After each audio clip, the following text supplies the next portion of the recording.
Täna vaatame, kuidas saame mängida arvutipõhist mängu Valge roosi jaht.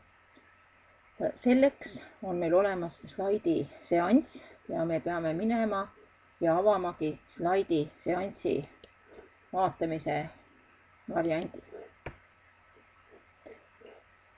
Kui me nüüd oleme avalehel, siis siit järgmisele slaidile minekuks klikkame hiirega.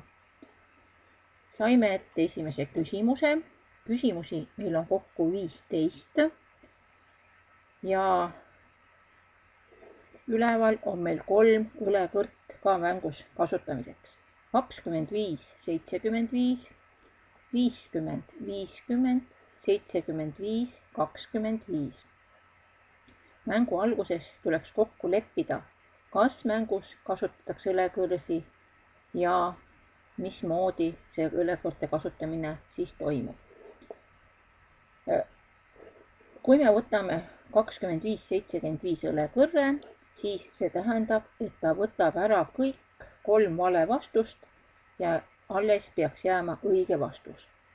Kontrollimiseks klikkame siia valge roosi märgile ja järgmine slaid ütlebki, et küsimusele vastuseks oli valge roos. Kui me võtame 50-50 õlekõrre, siis võeti ära 2 vale vastust ja nüüd peaks valima vastaja kas aastaarv 1983 või 1923. No, arvame, et Roosnalliku kool on üsna vana mõisahoones, see tähendab, et aastal 1923. Kontrollime vastust ja see oli õige vastus. Võtame ette järgmise küsimuse ja vaatame, mida teeb õlekõrs 75-25. See võttis ära 1 vale vastuse. Ja nüüd tuleb otsida ülejäänud 3 variandist, missugune võiks olla õige. Arvame, et see vastus oleks siis roosa saal ja sinine salong ehk C ja õige vastus ongi.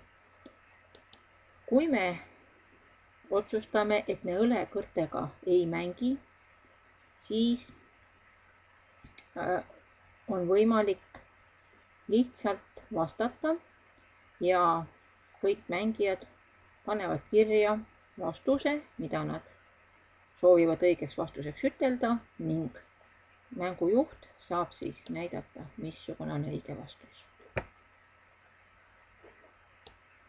Head mängimist!